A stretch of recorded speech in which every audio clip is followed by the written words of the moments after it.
여러분 반갑습니다. 저는 SFC를 섬기고 있는 백경태 간사입니다. 오늘은요 로마서 요약이라는 제목으로 영상을 준비해 보았습니다. 이 영상 역시 성경 퀴즈 대회 우리 수련회 프로그램을 위해서 이렇게 제작되었습니다. 그리고 제가 설교했던 것을 요약하고 정리한 것이기 때문에 토달지 마시고 뭐 이런 관점 저런 관점이 다 다를지 모르겠습니다만 어쨌든 제가 연구한 로마서 책들과 제가 설교한 내용들을 요약해 놓았기 때문에 다를 수도 있다는 사실 먼저 말씀을 드리고요. 내용을 요약한 것에 조금 집중하여서 말씀을 좀 드립니다. 자, 한번 시작해 보도록 하겠습니다. 로마서 1장 말씀입니다. 1장은요 제가 제목을 부끄러움이 없는 복음이다 라고 한번 지어봤습니다. 자, 사도 바울이 지금 이 로마서를 쓸 때는 어디에 있었느냐, 바로 고린도라는 지역에 있었습니다. 고린도라는 지역이 있었는데 그 고린도라는 지역 상황 형편이 어떠냐면 이건 정말 평안하고 안락한 형편이 아니었습니다. 사도 바울이 고린도를 향한 그 마음으로 가가지고 애를 쓰는 마음으로 그들을 만나는 부푼 기대감과 그들이 지금 조금 타락해가지고 엉망진창이었거든요. 고린도 전 후서를 보시면 그래가지고 어쨌든 교회를 빨리 든든히 세워나가기에 그런 끓는 마음으로 찾아갔는데 문전박대 당합니다. 그래가지고 사도 바울이 사기꾼이라는 말이 들었거든요. 사도 바울 보십시오. 그 12제자 중에 바울이라는 이름이 있습니까? 없단 말이에요. 근데 왜 자기가 사도로 칭하는 거지? 이 사기꾼이구나. 그리고 예루살렘을 그 구제연금을 하기 위해서 돈을 많이 모금을 하고 다녔단 말이에요. 그러니까 사도라고 이제 뻥치면서 돈을 삥 뜯는다. 이렇게 좀 이제 오해 아닌 오해를 가지고 그다음에 그 안에 파벌도 많이 나눠주고 그런 상황에서 사도 바울이 가니까 문전박대 당하는 거예요. 당신 보기 싫습니다. 그런데 문전박대만 당했겠습니까? 아마도 사도 바울을 죽이려고 그렇게 폭동까지 일어났지 않았을까라고 생각해 보는 거예요. 다른 말로 하면 사도 바울이 지금 고린도에서 죽을 위기를 맞이했단 말입니다. 여러분, 바울은요 로마라는 것이 그 최종 목적지였고 비전이었고 사명이었습니다. 그 에베소에서 하나님께서 말씀하셨고 네가 로마도 보아야 하리라 라고 했는데 지금 고린도까지 왔는데 지금 죽을 위기에 접해 있단 말이에요. 그러니까 자기가 죽을 위기를 직감하고 쓴 성경이 로마서라는 것입니다. 내가 로마에 갈 수 있을지 없을지 모르기 때문에 이 로마인들에게 이 서신이라도 빨리 전달해야 되겠구나라는 마음으로 이게 서신을 썼단 말이에요. 이게 하나의 어떤 배경이고, 또 다른 썰이 무엇이냐면 로마에 폭동이 고린도에서 폭동이 일어났습니다. 그래서 마게도냐로 피신을 잠깐 가요. 그런데 그 찰나에 이 고린도 사람들이 이제 회개하기 시작한 거죠. 디도라는 사람이 바울에게 보고하는 거예요. 바울 선생님 지금 고린도에서 회개했습니다. 회개해가지고 지금 다 회복돼가지고 다시 초청하고자 합니다. 그래서 다시 찾아갑니다. 거기에서 또 고린도 사람들과는 화해했으나 성령님께서 사도 바울에게 뭐라고 말씀하시냐면 네가 지금 이제 예루살렘으로 가야 될 것이다. 그리고 예루살렘으로 가면 환난과 박해가 있고 네가 죽을 수도 있다 라는 메시지를 전달하거든요. 그러니까 또 마찬가지로 죽을 위기를 앞둔 그 상황 속에서 내가 로마에 가야 되는데 로마에 못 갈 수도 있겠구나. 그래서 서신을 먼저 남기고 그 여정을 시작하는 거예요. 자, 이랬든 저랬든 그 바울의 지금 상황은 죽음을 앞둔 상황이다. 그 위기 속의 상황이다 라고 여러분 생각하시면 되겠습니다. 그럼 여러분 죽음의 위기 앞에서 여러분들은 단 한마디 해라 라고 하면 무슨 말을 하겠습니까? 그냥 시덥지 않은 말을 하지 않겠죠. 핵심적인 말을 할 겁니다. 그래서 로마서는요 사도 바울의 그런 그 신앙의 핵심을 담은 성경이다라고 할 수 있는 거예요. 그래서 얼마나 귀합니까? 얼마나 요약된 그런 그 은혜가 있을까요? 그러면 그 핵심을 한 단어로 뭐라고 말씀할 수 있을까요? 라고 하면 바로 복음이라는 사실입니다. 1장 1절 말씀에 이렇게 얘기했습니다. 나는 사도로 부르심을 받아서 하나님의 뭐를 위해요? 복음을 위하여 택장을 받았다라고 하면서 복음을 막 얘기를 하고 있죠. 2절 말씀에 이 복음은 이라고 얘기하면서 복음을 핵심적으로 설명하기 시작합니다. 선지자에게서부터 왔고 또 성경에 약속되었고 이것이 아들에 관하여 기록된 것인데 그 아들은 육신으로서는 다윗의 혈통, 완전한 사람이자 성결의 영어로는 하나님의 아들, 하나님의 아들이다. 자, 완전한 사람이자 하나님의 아들. 이 무슨 말이냐면, 중보자의 조건을 다 만족시킬 우리의 구원자, 메시아이다 라고 설명을 하고 있는 것입니다. 그분이 누구냐? 4절 말씀에 바로 예수 그리스도시다 라고 얘기를 하고 있습니다. 결국 보시면 나는 복음을 위해서 택정을 받았는데 이 복음은 하면서 결국은 예수님이시다, 예수 그리스도시다, 이거를 핵심적으로 먼저 짜자잔 얘기를 하고 있는 것이 사도 바울 로마서의 첫 시작이라는 것입니다. 이 예수 그리스도는 사도들에게서 전승되었고 또 사도를 통해서 성도에게까지 나아갔어.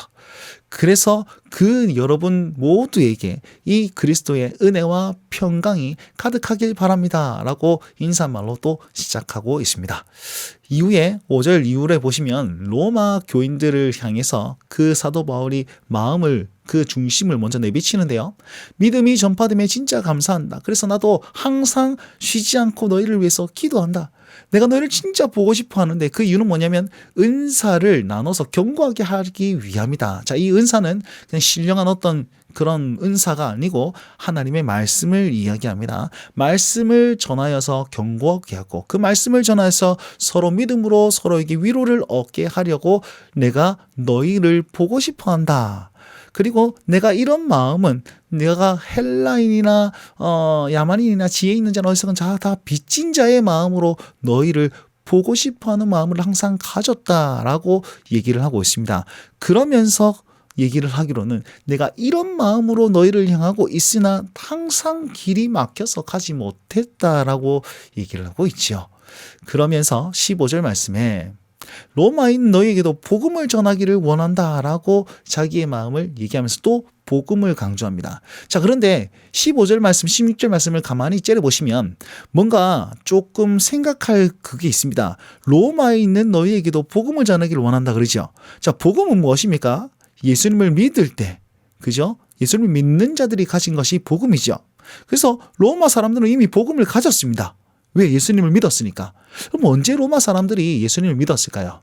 사도행전 2장 말씀해 보시면 성령 충만한 오순절 다락방에서 성령님이 임하시고 베드로가 뛰쳐나가서 막 복음을 전하기 시작합니다. 그때 누가 있었냐면 여러 각지의 사람들이 다 있었는데 거기에 로마에서 온 유대인도 있었다라고 성경은 기록하고 있습니다. 아마도 그때 복음을 듣고 그때 제자 훈련을 받고 돌아가서 교회를 세운 것이 아마도 로마 교회다라고 우리는 생각할 수 있다는 것이죠.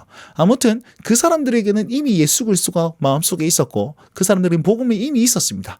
그런데 왜 또 복음을 전하러 가길 원한다라고 사도 바울은 얘기를 하고 있을까요? 이들을 당황스럽지 않을까요? 나는 이미 복음을 받았는데 왜 또 복음을 전하는 겁니까? 16절 말씀에도 보시면 이렇게 얘기하고 있습니다. 이 복음은 모든 믿는 자에게 구원을 주시는 하나님의 능력이 된다라고 얘기하고 있습니다. 자, 보세요. 이걸 그냥 해석하면 믿는 자에게 구원을 주시는 능력이 되는구나. 뭐 이렇게 얘기할 수 있겠죠. 근데 믿는 자라고 얘기를 하면 무엇을 믿습니까? 이미 복음을 믿었단 말이에요. 복음을 믿었는데 왜 또 구원을 주시는 능력이 필요합니까? 이 상황 이해가 되십니까? 그냥 믿을 때에 구원을 얻는 능력이 되겠구나.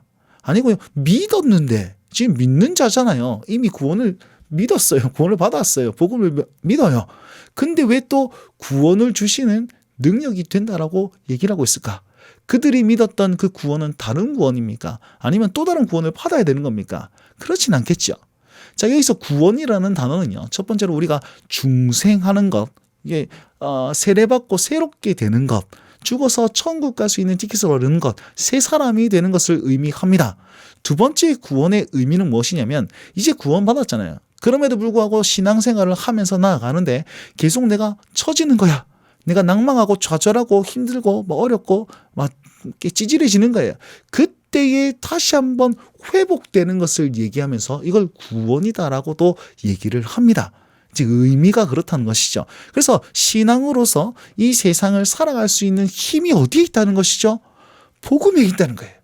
너희가 지금 복음을 믿고 구원을 받았지만 신앙생활하고 하나님의 자녀답게 살아가고 성장하기 위해서 뭐가 필요하다는 겁니까?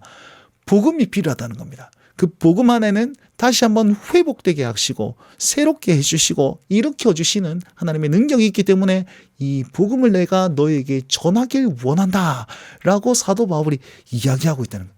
이 구원의 이중적인 의미를 기억하시면서 이 본문을 보시면 참 좋겠습니다. 자, 그래서 사도 바울은 뭐라고 하냐면 이 복음이 진짜 좋은데 그래서 나는 복음을 부끄러워하지 않습니다 라고 고백을 하죠. 근데 이 고백을 살짝 순서만 바꿔보십시오. 그럼 이렇게 됩니다. 복음은 나를 부끄럽게 하지 않습니다. 그래서 부끄러움이 없는 복음이다 라고 얘기하고 있습니다. 여러분 마찬가지입니다. 우리에게도 복음은 우리를 부끄럽게 만들지 않는 거예요.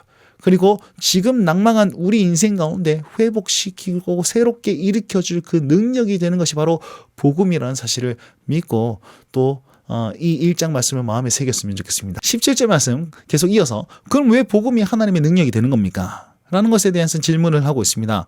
17절 말씀 보시니까 그 해답은 무엇이냐? 하나님의 의가 나타나기 때문이다 라고 얘기합니다. 복음에는 하나님의 의가 나타나기 때문에 하나님의 능력이 됩니다. 이렇게 얘기를 하고 있는데 하나님의 의는 무엇입니까? 교리문답에는 이렇게 얘기하고 있습니다. 세 가지로 얘기하고 있는데 첫 번째는 언약을 지키는 의다라고 얘기하고 있습니다. 여러분 만약에 제가 약속을 했습니다. 언약을 맺었습니다. 그런데 그걸 안 지키면 나는 의인입니까? 죄인입니까? 네, 안 지키면 이건 죄인이죠. 의인이라고 얘기하지 않습니다. 마찬가지입니다. 하나님께서 약속하셨습니다. 그러면 그 약속을 반드시 지켜야 되는 것입니다. 안 지키면 하나님은 의가 없는 것이죠. 죄밖에 없는 것입니다. 하나님이 죄인이 될 수 있습니까? 없단 말이에요. 그래서 언약을 반드시 지켜야만 하는 의가 있습니다. 그런데 하나님 어떤 약속을 하냐면 이 선악과를 먹으면 내가 반드시 죽을 것이다 이렇게 얘기를 했단 말이에요. 그러면 그걸 지켜야 되지 않겠습니까? 그러니까 그 언약을 지키는 의 안에 심판하시는 의가 있다는 것입니다. 이건 이렇습니다. 만약에 죄인을 잡았습니다. 경찰이 갖고 도둑놈을 잡았습니다. 그러면 경찰이 의로워지는 거죠. 심판함으로 말미암아 경찰이 의롭게 된다는 사실입니다. 이해가 되십니까? 그래서 하나님은 죄인들을 심판하심으로 말미암아서 자기의 의를 드러내시는 분입니다. 마지막으로는 구원하시는 의입니다. 심판만 하시고 끝나는 것이 아니라 우리 하나님 사랑의 하나님이시잖아요. 긍휼을 베푸시고 구원을 예비하시는 그 구원의 하나님. 하나님의 의에는 이 세 가지가 있습니다. 꼭 기억을 하시면 좋겠습니다. 자, 이것을 하나님의 선물이다라고 얘기를 하고 있죠. 그럼 이 의는 어떻게 받을 수 있습니까? 바로 오직 믿음으로 말미암아서 받을 수 있습니다. 자, 그러면 왜 의는 믿음으로 살아야 합니까? 17절 말씀 믿음으로 말미암아서 의는 믿음으로 말미암아 살리라 이렇게 되어 있잖아요. 자, 여기 죄가 있습니다. 죄는 하나님의 진노를 부릅니다. 아까 의가 있었다 그랬잖아요. 하나님 심판하는 의. 하나님의 진노를 부르는데 기회도 안 주고 그럼 심판하시면 하나님 우리 억울한 것 아닙니까? 라고 얘기하고 있었죠. 그러니까 너희 억울하지 않다. 에? 왜요? 하나님께서는 다 너희에게 이 하나님을 알 수 있는 길을 다 주셨기 때문이다 라고 설명하면서 19절 말씀 이렇게 얘기하고 있습니다. 하나님을 알만한 것이 그들 속에 보임이라. 언제 보였습니까? 창세전에 보였는데 창세전에 하나님의 능력과 그 신성으로 말미암아 만물을 창조하였습니다. 그리고 그 만물을 창조하신 그 만물 속에 하나님을 알 수 있는 어떤 길들이 있다라는 것이죠. 이건 구원 얻는 길은 만물에게 있지는 않습니다. 그러나 만물을 통해서 하나님이란 분이 계시구나라는 것을 우리는 알 수 있다는 것입니다. 설령 예를 들어서 화산이 폭발하고 지진이 일어나고 아니면은 엄청 어마무시한 그랜드 캐년 같은 그런 자연 현상을 딱 보았을 때 이야 경이롭다라는 마음이 들지 않습니까? 그 말 무슨 말입니까? 이걸 창조하신 하나님이 분명히 계신다라는 사실. 이건 우연히 나타날 수가 없어. 이건 그냥 될 수가 없어. 창조주가 있을 것이야 라는 것을 어렴풋이 우리는 기억하게 된 거예요. 그걸 하나님께서 주셨다는 겁니다. 그리고 두 번째, 양심이라는 걸 주셔가지고 죄를 지을 때 이건 지으면 안 되는데 라는 양심을 주셨단 말이에요. 그래서 하나님께서는요 이미 이것들을 다 주셔놓고서는 이게 안 될 시에 심판하신다는 것입니다. 그들이 핑계하지 못할지니라 라고 말하면서 불신자들을 향해서 이렇게 얘기하고 있습니다. 로마서 입장에서는 유대인들이 아닌 이방인들에게 얘기하고 있는 것이죠. 그러면서 너희가 하나님을 알고도 외면하였다. 하나님을 영화롭게 하지도 않고 감사하지도 않고 험한한 생각과 미련한 마음으로 너희는 우상을 숭배하였고 하나님과의 관계를 깨뜨려 버렸다라고 얘기를 하고 있습니다. 자, 23절 말씀을 보시면 이렇게 얘기하고 있죠. 썩어지지 아니하는 하나님의 영광을 썩어질 우상으로 바꾸었다라고 얘기를 하고 있습니다. 자, 이 사람들 어떻게 되었습니까? 하나님께서는 내버려 두셨습니다. 자, 하나님께서는 이렇게 막 죄인으로 만들고 막 어떻게 하지 않습니다. 그냥 내버려 두셨습니다. 24, 25, 27절 내버려 두시니까 어떻게 되냐면 더러움에 빠져가지고 몸을 욕되게 하고 하여서 우상 숭배에 빠집니다.